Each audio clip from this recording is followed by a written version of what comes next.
हाँ जी, नमस्कार। क्या हाल चाल? बढ़िया धुरंधरों। तो हमने अभी तक क्या क्या देख लिया था? तो सबसे पहले हमने देखा था वो संविधान सभा के बारे में कुछ बातें देखी थी। उसके बाद हमने प्रस्तावना, उसके बाद जो कल एक लंबा टॉपिक हुआ था वो मौलिक अधिकार का हुआ था। उम्मीद है सारी बातें समझ आ गई होगी। अगर नहीं आई तो फिर समझा दी जाएगी, पर सारी बातें समझ आनी चाहिए। तो आज हम कौन सा टॉपिक स्टार्ट करें भाई? तो आज हम एक टॉपिक है जो स्टार्ट करेंगे, राज्य के नीति निदेशक तत्व। क्या? राज्य के नीति निदेशक तत्व। राज्य के नीति निदेशक तत्व क्या बोलते हैं शॉर्ट में भाई? डीपीएसपी। क्या? DPSP, directive principle of state policy. क्या? Directive principle of state policy. यहां तक की बात समझ में आई एकदम सबके? ठीक है। होते क्या है डीपीएसपी? किस चिड़िया का नाम है? डीपीएसपी बेसिकली अगर हम देखें तो डीपीएसपी संविधान द्वारा राज्य को दिए गए, मतलब सरकार को दिए गए गाइडलाइन है, एक निर्देश है कि सरकार जब भी कानून बनाएगी इनके अकॉर्डिंग बनाएगी। जब भी सरकार कानून का निर्माण करेगी तो ये कुछ दिशा निर्देश है, इनको ध्यान में रखते हुए सरकार कानून बनाएगी। इनका उद्देश्य क्या है भाई? कोई तो उद्देश्य होगा ना। डीपीएसपी लिखे हैं, इतने परेशान हुए संविधान बनाने वाले ना, कोई तो उद्देश्य होगा। इनका उद्देश्य क्या है? लोक कल्याणकारी राज्य। क्या? पब्लिक वेलफेयर स्टेट की स्थापना करना। अब पब्लिक वेलफेयर स्टेट क्या होता है? पब्लिक वेलफेयर स्टेट,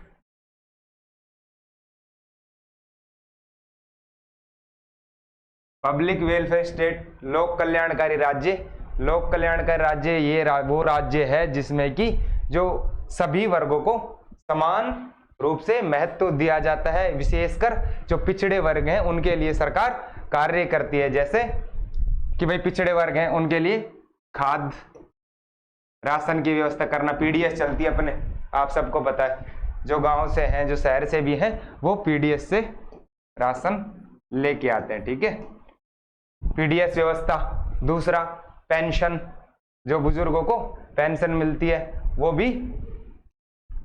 फ्री चिकित्सा, फ्री गवर्नमेंट स्कूलों में एजुकेशन, ये सब चीजें लोक कल्याणकारी राज्य के काम है। तो ठीक है, यहां तक बात समझ में आई। क्या बातें समझी अभी तक हमने? कि जो राज्य के नीति निदेशक तत्व हैं वो राज्य को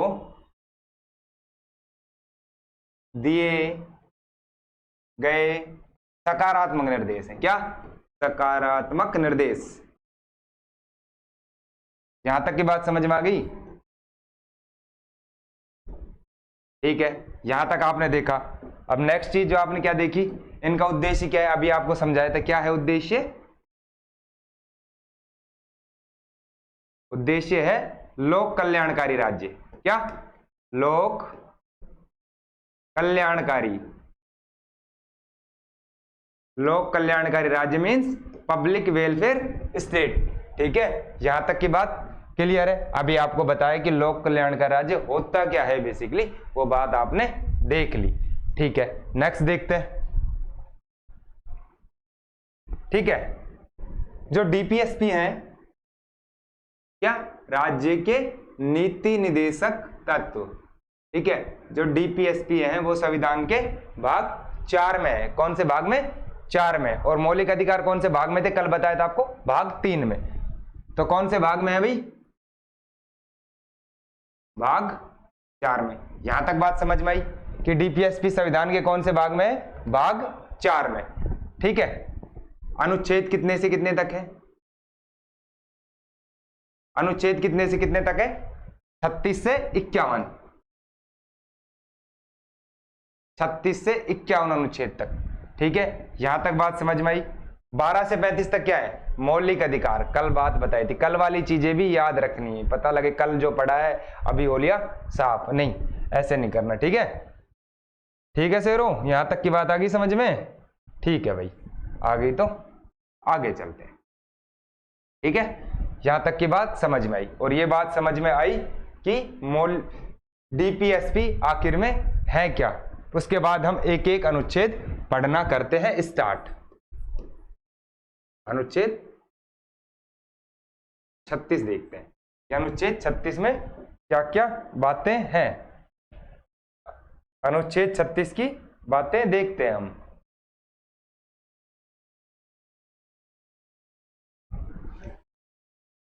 ठीक है, तो हम देखते हैं सबसे पहले अनुच्छेद 36 कि अनुच्छेद 36 में क्या क्या बातें हैं। अनुच्छेद 36 में कोई बात नहीं, राज्य की परिभाषा। क्या? राज्य की परिभाषा, ये बात है अनुच्छेद 36 में। ठीक है, उसके बाद आगे देखें अनुच्छेद 37। अनुच्छेद 36 में समझ में आई क्या बात है? अनुच्छेद 36 की बातें आपको समझ में आई कि अनुच्छेद 36 में राज्य की परिभाषा है। और अनुच्छेद 37 में क्या बात है कि मूल जो अपने डीपीएसपी है वो अप्रवर्तनीय है। क्या? अप्रवर्तनीय मतलब क्या?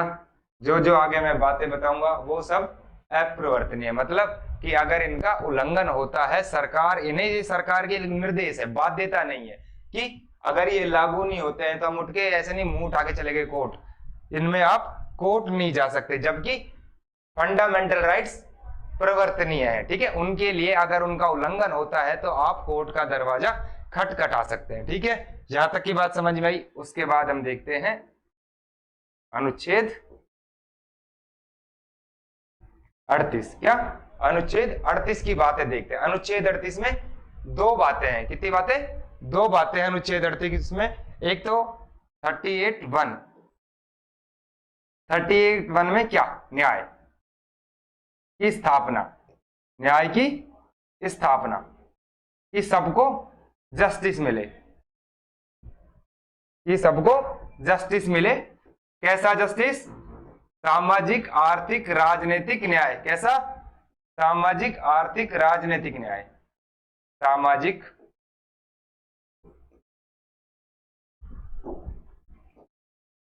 आर्थिक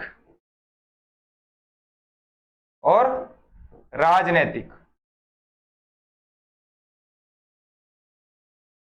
ये तीन तरह के न्याय सबको मिले, ये बात 38A सुनिश्चित करता है। ठीक है, उसके बाद 38B। कौन सा? अनुच्छेद 38(2). सॉरी 38(2). 38(2) में क्या बात? समानता की बात करता है। किसकी? समानता, मतलब असमानता को कम करना, असमानता को कम करना। किसकी? आय, प्रतिष्ठा और अवसर। मतलब 38(2) में क्या बात कि राज्य असमानता को कम करेगा। कौन कौन सी? आय, प्रतिष्ठा और अवसर की असमानता को राज्य कम करेगा, कि सबके पास बराबर आय हो, सबके पास बराबर प्रतिष्ठा हो, स्टेटस हो, और सबके पास बराबर अवसर हो। कोई भी बिजनेस करने का, कोई एंटरप्रेन्योरशिप का, कोई भी सरकारी नौकरी का, कोई भी उद्यम स्टार्ट करने का, सबके पास बराबर अवसर हो। ये बात 38(1) और 38(2). 38(1) में हमने क्या बात देखी कि राज्य क्या किसकी स्थापना करेगा? न्याय की। सबको न्याय दिया जाएगा। कैसा? सामाजिक, आर्थिक और राजनीतिक। यहां तक की बात आई समझ में। उसके बाद 38(2) उसमें असमानता को कम करना, असमानता को कम करना। कैसी असमानता? आय की, प्रतिष्ठा की और अवसर की असमानता को कम करना। यहां तक की बातें क्लियर है सबको? आगे देखते हैं। उसके बाद कौन सा अनुच्छेद? 39। कौन सा?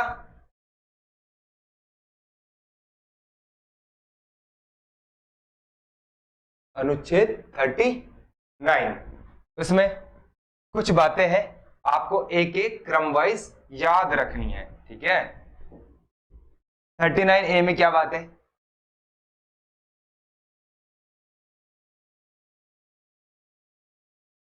स्त्रियों और पुरुषों के लिए समान आजीविका के साधन उपलब्ध कराना। ठीक है, स्त्रियों और पुरुषों को आजीविका के साधन उपलब्ध कराना, स्त्रियों को भी और पुरुषों को भी। ऐसे नहीं सिर्फ पुरुषों को करा दे, स्त्री को छोड़ दिया, और स्त्री को करा दे, पुरुषों को छोड़ दे, नहीं, दोनों के लिए।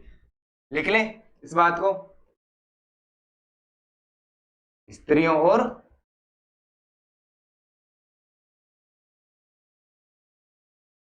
पुरुषों को आजीविका के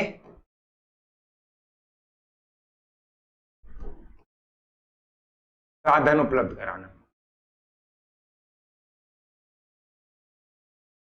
ठीक है, आजीविका, जिससे कि उनकी जीविका चल सके, जिससे कि वो अपना जीवन निर्वाह कर सके, अपने जीवन को सही दिशा दे सके। ठीक है, उसके बाद 39B, 39A क्लियर है, स्त्री और पुरुषों को आजीविका के समान साधन उपलब्ध करवाना। ठीक है, 39B में क्या बात है कि जो देश के संसाधन है, देश के संसाधन, आपको सड़क दिख रही है, पुल, रोड, खनिज आदि, जो देश के जितने भी संसाधन, उनका प्रयोग जनहित में करना, ना कि किसी एक इंसान के हित में करना।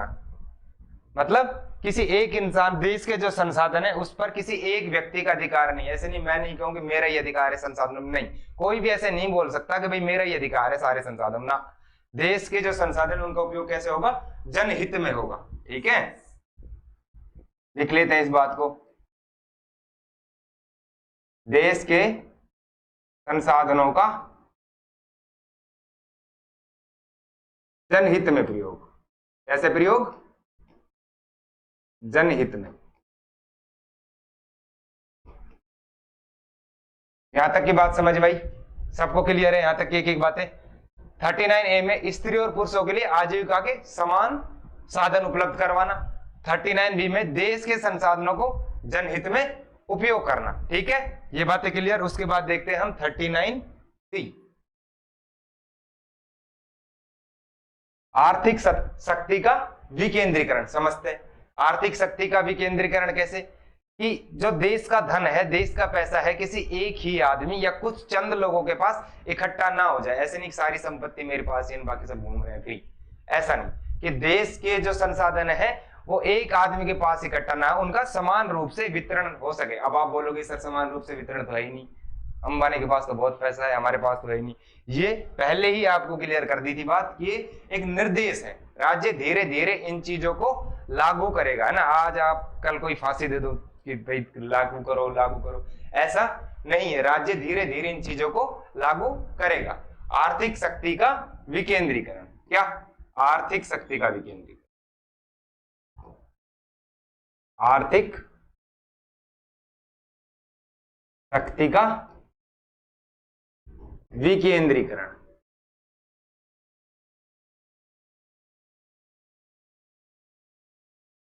ठीक है, यहां तक की बात समझ में आई सबके।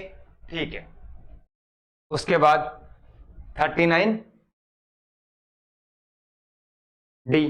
39D में क्या बात, स्त्री और पुरुष, ठीक है, महिला और पुरुष दोनों को, अगर दोनों कोई काम कर रहे हैं, अगर कोई सेम काम हो रहा है तो उसके लिए सेम वेतन दिया जाएगा। ऐसे नहीं कि पुरुष को तो 5 रुपए दे रहे हैं, स्त्री को 2 रुपए, या स्त्री को 10 रुपए दिए जा रहे हैं, पुरुष को 2 रुपए, नहीं। अगर वो दोनों का काम की क्वालिटी एक है, दोनों यहां से चल के यहां पर कुछ चीज डाल रहे हैं, तो यहां पर कोई चीज कर रहे हैं और दोनों की मेहनत बराबर है, काम इक्विवेलेंट है, दोनों को समान वेतन दिया जाएगा। क्या, दोनों को समान वेतन दिया जाएगा।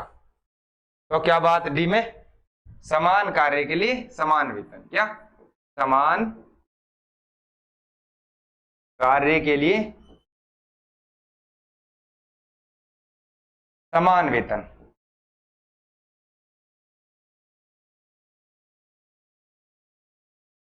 अभी तक हमने क्या क्या देखा, 39A, 39B, 39C और 39D, यहां तक की बातें हम देख चुके हैं। ठीक है, उसके बाद 39E, 39E में क्या बात है कि जो लोग हैं, नागरिकों के स्वास्थ्य की रक्षा करना, इसीलिए तो सरकार बड़े बड़े हॉस्पिटल्स, गवर्नमेंट हॉस्पिटल, एम्स, इनकी वृद्धि कर रही है। कितने एम्स नए खुल गए, सरकारी हॉस्पिटलों का रख रखाव किया जा रहा है, इसीलिए कि नागरिकों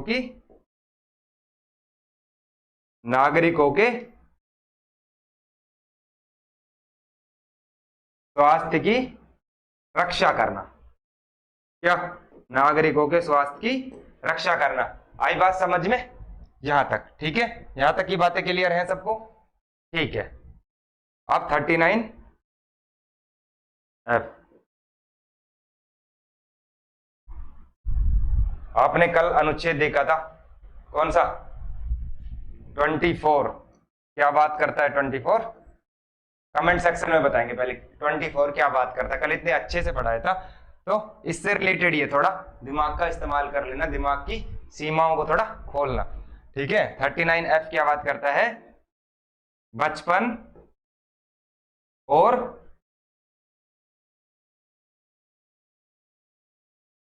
यौवन को शोषण से बचाना। समझ में आई?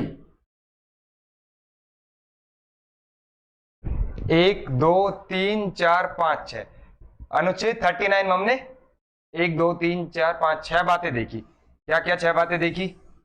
पहला तो समान कार्य के लिए स्त्री और पुरुषों को आजीविका के समान साधन उपलब्ध करवाना। पहली बात क्या थी? स्त्री और पुरुषों को आजीविका के लिए समान साधन उपलब्ध करना। दूसरी, देश के संसाधनों का जनहित में प्रयोग, जनहित में। ठीक है? तीसरी बात, आर्थिक शक्ति का विकेंद्रीकरण।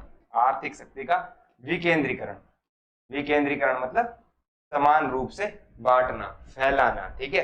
केंद्रीकरण मतलब किसी भी चीज को एक जगह करना, सेंट्रलाइजेशन, और ये डिसेंट्रलाइजेशन। डी पे क्या है? 39 डी में समान कार्य के लिए समान वेतन। ठीक है? समझा चुका हूं आगे पहले। ई में नागरिकों के स्वास्थ्य की रक्षा करना, और एफ में बचपन और यौवन को शोषण से बचाना। ठीक है? चीजें आपके याद हो गई होगी।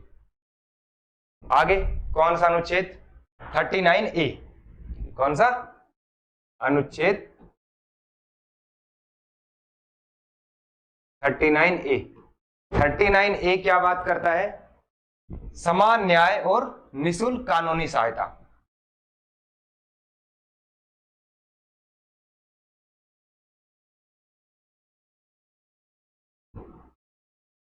निःशुल्क कानूनी सहायता।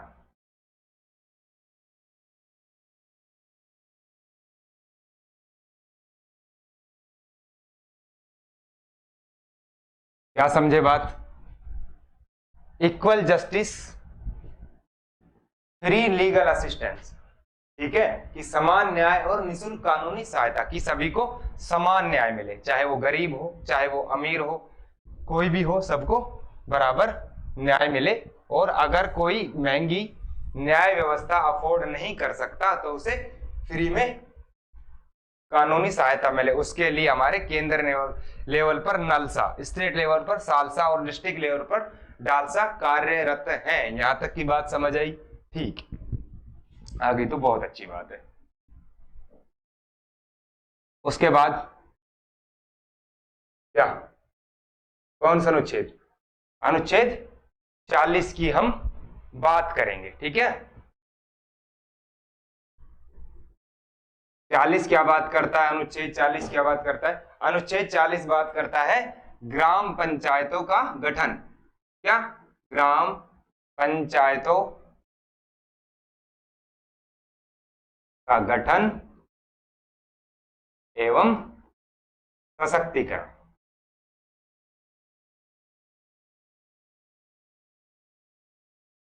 कि राज्य ग्राम पंचायतों का गठन करेगा और उन्हें सशक्त भी करेगा, क्योंकि ग्राम पंचायतों में बहुत सी खामियां हैं। जैसे ग्राम पंचायतों का अब तो चुनाव होने लगे, पहले समयवार चुनाव नहीं होते थे, धन बल का प्रकोप था, सरपंच पति जैसी संकल्पनाएं विद्यमान थी, सरपंच पति जैसी संकल्पनाएं विद्यमान थी। जैसे घर की महिला ने चुनाव लड़ लिया, अब वो तो अनपढ़ है और जो उसका पति है वो उसकी जगह सरपंची कर रहा है। आपने खूब ये गांव देहात में ये चीज देखी होगी। ठीक है? उसके बाद कौन से अनुच्छेद की बात करते हैं हम? उसके बाद जो हम बात करते हैं वो बात करते हैं अनुच्छेद 41 की। अनुच्छेद 41 में क्या क्या बातें? रोजगार का अधिकार, रोजगार का अधिकार और गरीबी, बेरोजगारी और विकलांगता,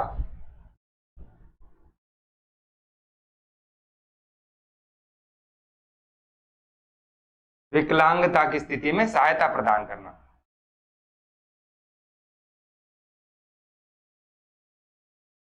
में सहायता, ठीक है। ये बात आपको याद रखनी है कि अनुच्छेद 41 में क्या बात है कि रोजगार का अधिकार, गरीबी, बेरोजगारी और विकलांगता की स्थिति में सहायता प्रदान करना। इसी के तहत गरीबों के लिए सरकार स्कीम्स चलाती है। बेरोजगारी भत्ता कुछ स्टेट्स में दिया जाता है और विकलांग लोगों के लिए, जो दिव्यांग भाई हैं अपने, उनके लिए रिजर्वेशन और नाना प्रकार की सुविधाएं सरकार द्वारा दी जाती है, ठीक है। उसके बाद हम किस बात करेंगे? अनुच्छेद, उसके बाद जो हम बात करेंगे अनुच्छेद 42 की काम, क्या? काम और काम की न्याय संगत दशाएं, काम की न्याय संगत दशाएं, संगत दशाएं और प्रसूति सहायता।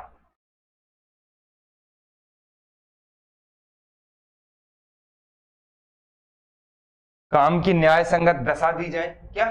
काम की न्याय संगत दशाएं दी जाए। कि न्याय संगत दशा से क्या मतलब है? न्याय संगत दशा से मतलब है ऐसा तो वर्क एनवायरमेंट हो जहां इंसान काम कर सके, जहां महिलाएं काम तो कर सकें, ठीक है। और प्रसूति सहायता, ठीक है। जैसे इसी के तहत मैटरनिटी लीव वगैरह जो महिलाओं को एक्स्ट्रा दी जाती है, वो इसी अनुच्छेद का रेफरेंस लेके दी जाती है, ठीक है। यहां तक की बातें समझ, सारी बातें देखो। 39A में क्या है? 40, 41 एंड 42, यहां तक की बातें समझ आई सबके, ठीक है। नेक्स्ट हम जो बात करते हैं वो बात करते हैं अनुच्छेद 43।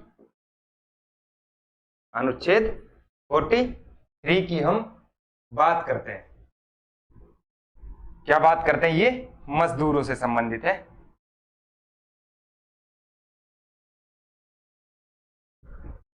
कि मजदूरों को निर्वाह मजदूरी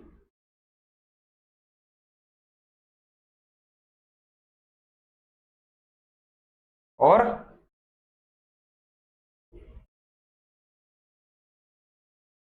कुटीर उद्योग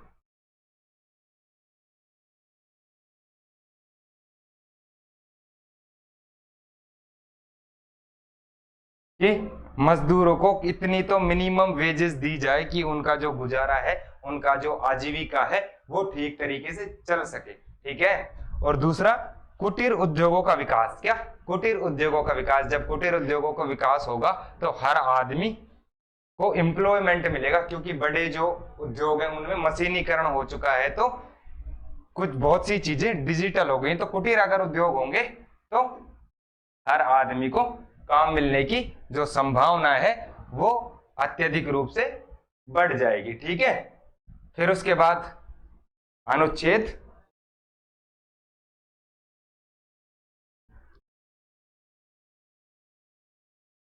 कामगारों को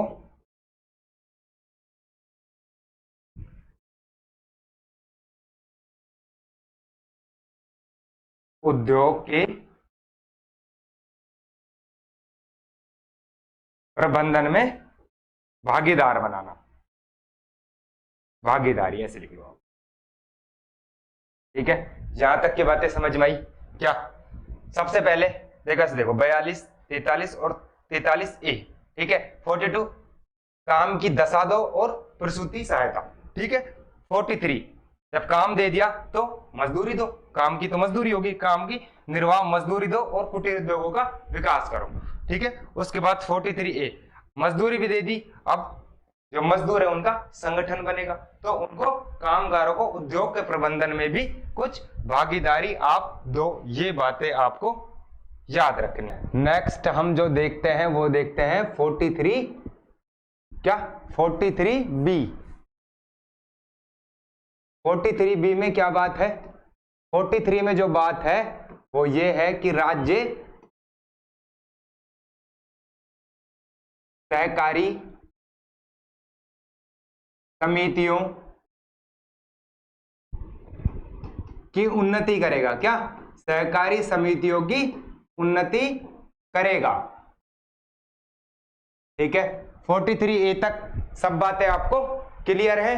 तो आगे जो हम बात देखते हैं वो हम देखते हैं अनुच्छेद 44। क्या? अनुच्छेद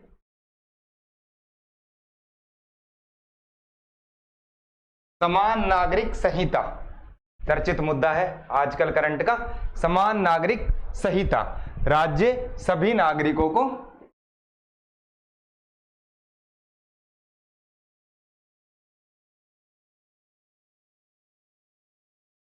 समान नागरिक संहिता उपलब्ध करवाएगा। क्या? समान नागरिक संहिता उपलब्ध करवाएगा। Uniform civil code. Uniform civil code मतलब हमारे देश में जो क्रिमिनल कोड है, क्रिमिनल जो कानून है वो तो एक है सबके लिए। अगर किसी ने कोई भी काम किया है, अगर किसी ने चोरी की है, मर्डर किया है, तो सबको उसके लिए एक सजा दी जाएगी। पर उत्तराधिकार के मामले और ये सब मामले अपने अपने धर्म के अकॉर्डिंग है। इसलिए आर्टिकल 44 बात करता है कि यूनिफॉर्म सिविल कोड राज्य सभी नागरिकों को उपलब्ध करवाएगा। ठीक है, यहां तक बात समझ? ठीक है। अनुच्छेद 45। अनुच्छेद 45 क्या बात करता है? अनुच्छेद 45 बात करता है कि 6 वर्ष से कम उम्र के बच्चों को शिक्षा। क्या? 6 उम्र से कम के बच्चों को शिक्षा और उनकी बाल्यावस्था की देखरेख। ठीक है,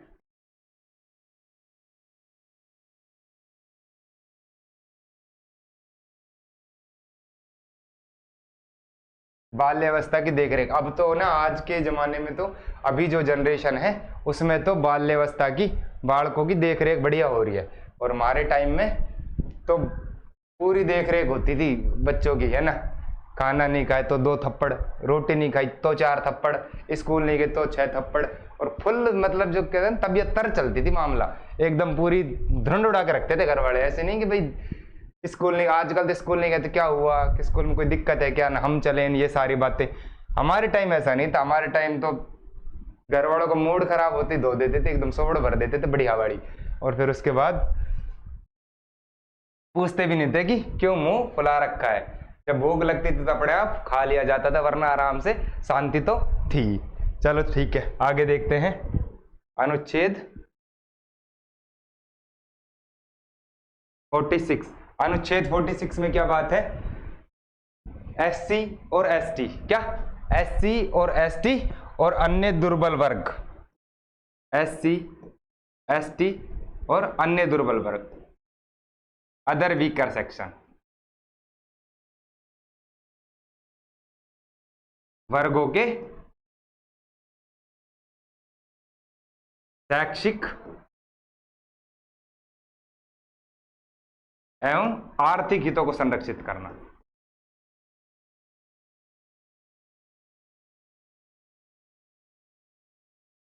हितों को संरक्षित करना।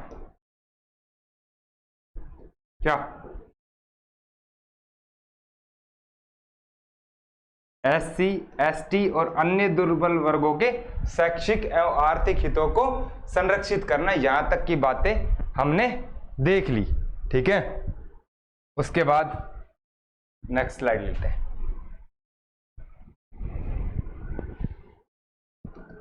अनुच्छेद 47।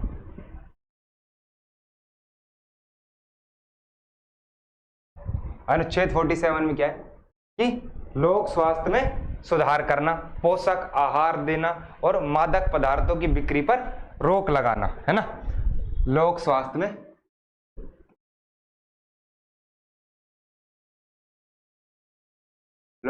में सुधार, 3 बातें, पोषक आहार,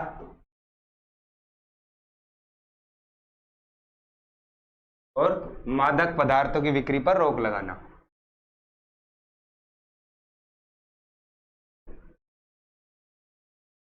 मादक पदार्थों की बिक्री पर रोक लगाना।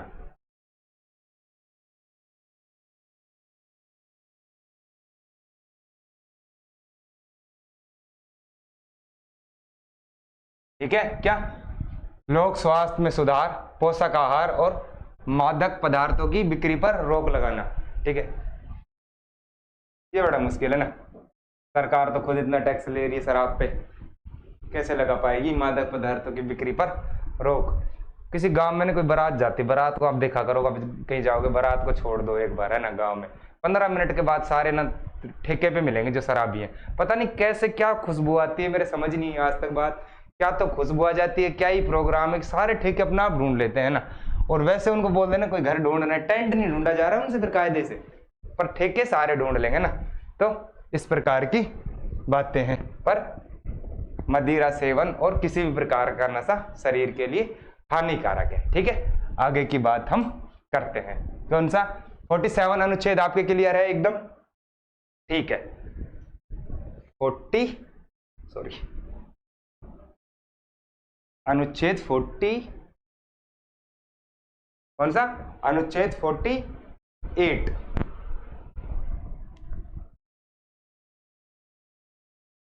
कृषि और पशुपालन।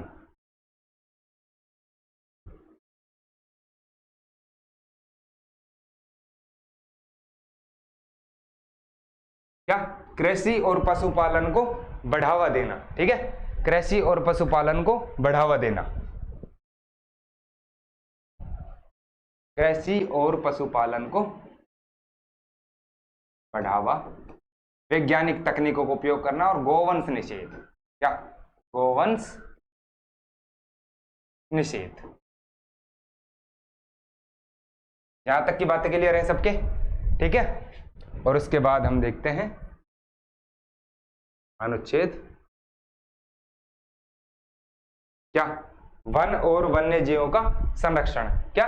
वन और वन्य जीवों का संरक्षण। इसीलिए सरकार टाइगर रिजर्व, नेशनल पार्क्स और ये सारी चीजें बनाती है। वन और वन्य जीवों का संरक्षण। आई यहां तक की बात समझ में? ठीक है, फिर उसके बाद जो हम बात देखते हैं अनुच्छेद 49। क्या? अनुच्छेद 49 में क्या क्या बातें? जो राष्ट्रीय महत्व के स्मारक हैं। क्या? राष्ट्रीय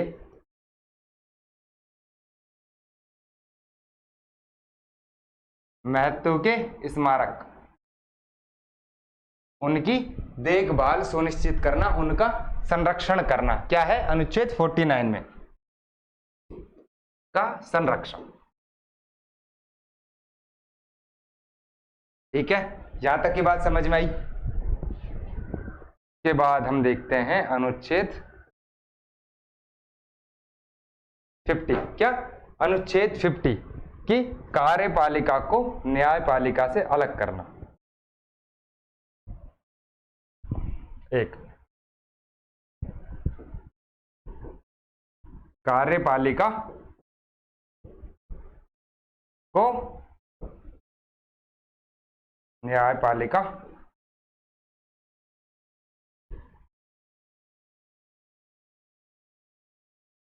मतलब जो कार्यपालिका है वो अपना काम करे और न्यायपालिका वो अपना काम करे, ये दोनों एक दूसरे के कार्यों में हस्तक्षेप ना करें। इसलिए अनुच्छेद 50 ये व्यवस्था करता है। ठीक है, उसके बाद जो हम देखते हैं वो देखते हैं अनुच्छेद 51। अनुच्छेद 51 जो बात करता है वो करता है अंतरराष्ट्रीय शांति को बढ़ावा देना। क्या? अंतरराष्ट्रीय शांति को बढ़ावा देना, कि हम अंतरराष्ट्रीय लेवल पर शांति को बढ़ावा दें। और हम तो वैसे भी वसुधैव कुटुंबकम को मानने वाले हैं,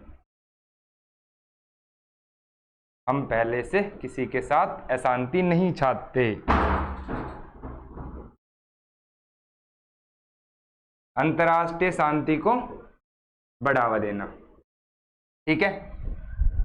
एक एक राज्य के नीति निर्देशक तत्व हमने देखे, कोशिश की याद करवाने की। एक बार फिर कोशिश कर ली जाएगी कि चीजें आपके याद हो जाए, क्योंकि चीजें याद करने वाली हैं, आपको क्रम वाइज ही याद रखना पड़ेगा। कुछ कुछ बहुत इंपॉर्टेंट हैं जो आपको याद रखने पड़ेंगे। सीधा क्वेश्चन पूछा जाएगा और सीधा आपको उत्तर देना है। उसके बाद जो हम नेक्स्ट देखेंगे वो क्या देखेंगे, ठीक है। वैसे ना इनका वर्गीकरण अगर हम करते हैं, संविधान में कोई वर्गीकरण नहीं किया, ठीक है। हमने अपने पढ़ने की दृष्टि से आसानी से डीपीएसपी को 3 भागों में बांट लिया है ना। 3 भागों में कौन से वर्गीकरण किया है देखते हैं। कुछ जो डीपीएसपी वो गांधीवादी हैं। कैसे? गांधीवादी, ठीक है। कुछ कैसे हैं? समाजवादी। और कुछ कैसे हैं? उदारवादी। कैसे? उदारवादी। तो ऐसे हमने इनका विभाजन कर लिया है, ठीक है। अभी जो नेक्स्ट बात है जहां से क्वेश्चन भी पूछे जाते हैं वो ये बात है कि किस संविधान संशोधन में कौन सा राज्य के नीति निर्देशक तत्व डीपीएसपी जोड़े गए। एक बार हम उस बात को देखेंगे, ठीक है। बाद में जोड़े गए, क्या ऐसे लिख लेते हैं इसको ना, हेडिंग बना लेते हैं, बाद में जोड़े गए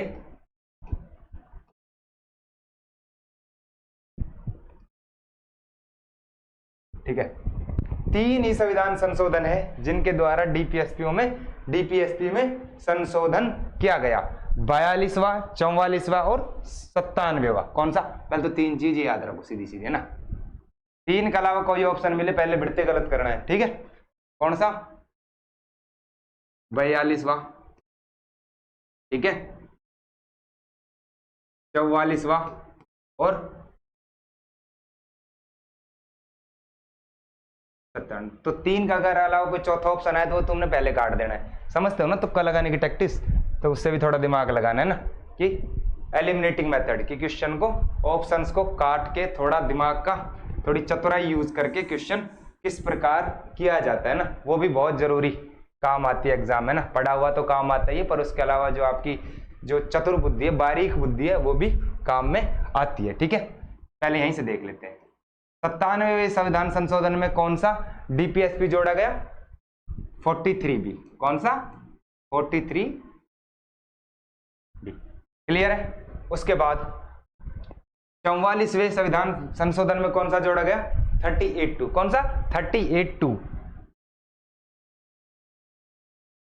38(2), ठीक है।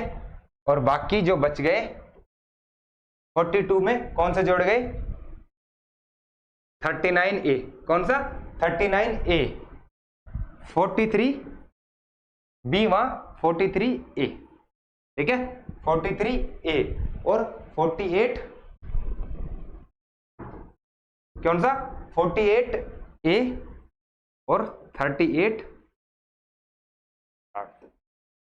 ये बात आपको कंठस्थ याद कर लेनी है और एकदम पक्का से याद रखना है। अब एक बार दिमाग लगा के देखो है ना थोड़ा सा, कि 97वें में एक ही जोड़ा गया था, याद रख लो 43B। 44वें में एक ही जोड़ा गया था 38। ये दोनों को याद रख लो। इनके अलावा कोई ऑप्शन आए जैसे 44वां और 57, ये दोनों ऑप्शन में नहीं है, फिर उस ज्यादा जो चांस है वो किसके हैं? 42वें संविधान संशोधन के, ठीक है। और अगर हम थोड़ा सा एक और बात देखें तो यहीं देख लेते हैं कि फंडामेंटल राइट और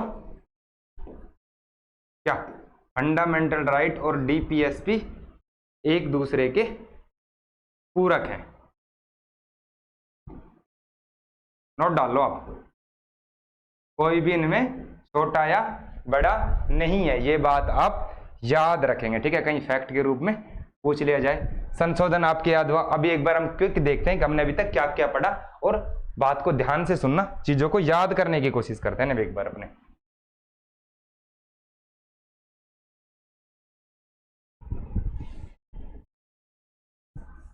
ये बात हमने देखी थी कि हमारा जो आज टॉपिक था वो था राज्य के नीति निर्देशक तत्व, डीपीएसपी को राज्य को दिए गए सकारात्मक निर्देश है और इनका उद्देश्य क्या है, लोक कल्याणकारी राज्य। आपको बताया था लोक कल्याणकारी राज्य क्या होता है। उसके बाद जो हमने बातें देखी थी, डीपीएसपी क्या है, भाग 4 में है, अनुच्छेद 36 से 51 तक, ठीक है। 36 में राज्य की परिभाषा, 37 में क्या कि ये अपरिवर्तनीय है, ठीक है। 38 में क्या बातें थी, 38 में जो बातें थी वो ये कि न्याय की स्थापना, कैसे न्याय, सामाजिक आर्थिक और राजनीतिक न्याय, ठीक है। उसके बाद 38(2) में असमानता को कम करना, कौन सी, आय की, प्रतिष्ठा की और अवसर की, किसमें जोड़ा गया था 38(2), यहीं क्यों याद लिख लो भाई, 44वें कॉन्स्टिट्यूशन अमेंडमेंट, ठीक है। यहां तक की बात समझ में आई, ठीक है। आगे देखते हैं, फटाफट रिवीजन करें। उसके बाद 39 में 5 बातें। 39 स्त्री और पुरुषों को आजीविका के समान साधन उपलब्ध करवाना, बी में संसाधनों का जनहित में प्रयोग, ठीक है, सी में आर्थिक शक्ति का विकेंद्रीकरण। आप की पॉइंट पकड़ लो, ठीक है ना, पूरी वो रामायण याद रखने की जरूरत नहीं। 39 में समान कार्य के लिए समान वेतन, ये बात आप याद रख लो। ई में स्वास्थ्य की रक्षा, क्या, नागरिकों के स्वास्थ्य की रक्षा। एफ में बचपन और यौवन को शोषण से बचाना। यहां तक की बात समझ में आ गई, ओके। उसके बाद 39A समान न्याय और निःशुल्क कानूनी सहायता। 40 ग्राम पंचायतों का गठन, क्या, 40 में ग्राम पंचायतों का गठन। 41 में रोजगार, गरीबी, बेरोजगारी और विकलांगता की स्थिति में सहायता देना, ठीक है। 42 में काम दे दो पहले, 42 में। 43 में काम दे दिया तो पैसा दे दो, मजदूरी दो, ठीक है। और उसके बाद 43A में मजदूरी दे दी तो उनको उद्योगों में प्रबंध भी दे दो। ऐसे सीरीज से याद रखना है, ठीक है। काम की पहले दशा दो, फिर उसके बाद निर्वाह मजदूरी दो, और उसके बाद उद्योग में प्रबंध भी दे दो, ठीक है। उसके बाद 43B में सहकारी समिति, ठीक है, कौन से संविधान संशोधन में जोड़ा गया,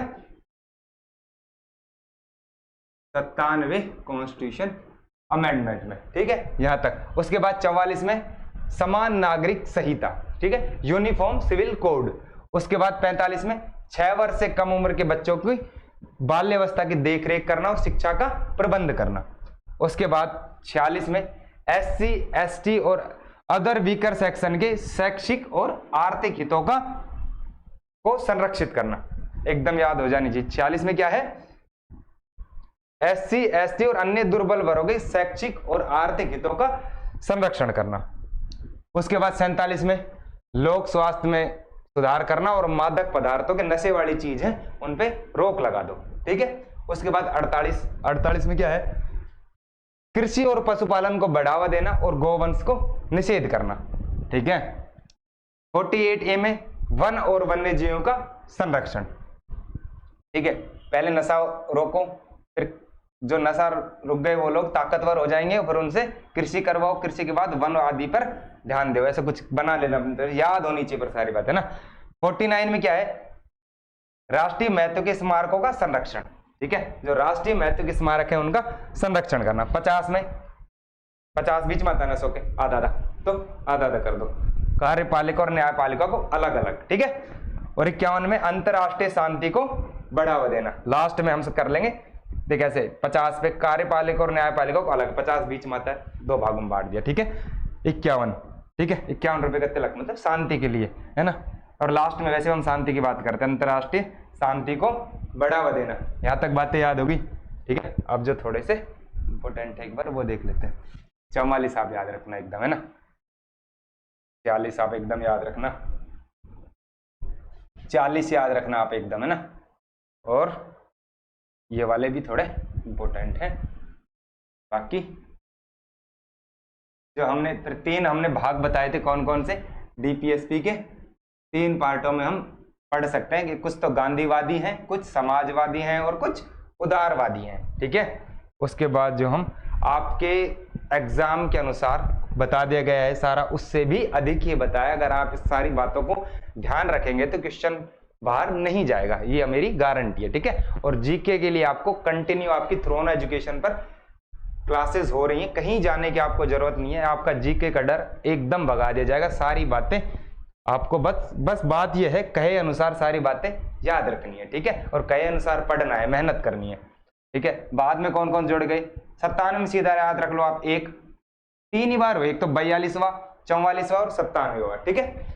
97 में 43B, कौन सा 43B, 44 में 38 2, और जो बच गए बाकी जो जोड़े जाएंगे ऑप्शन में आएंगे वो आप 42 कर देंगे, ठीक है। और ये बात याद रखनी है। और फंडामेंटल और डीपीएसपी एक दूसरे के क्या है, पूरक हैं। फंडामेंटल और डीपीएसपी एक दूसरे के पूरक है। यहां तक बात समझ में आई। सारी बातें आराम से देखना, पढ़ना, समझना, सारी बातें आपको समझ आई होगी। और एक बार वीडियो को फिर से स्पीड में देख लेना, गारंटी है मेरी कि आपका जो क्वेश्चन है वो बाहर नहीं जाएगा, ठीक है। और गर्मी है, अपने शरीर का और स्वास्थ्य का सब ध्यान रखेंगे, वरना अगर बीमार पड़ गए तो वैसे ही बहाना लगा दोगे, हम तो बीमार पड़ गए थे फिर सिलेक्शन नहीं हुआ।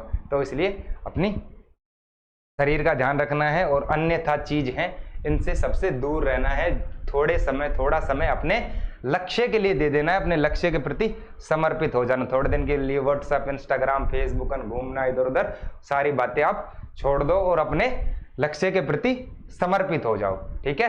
धन्यवाद।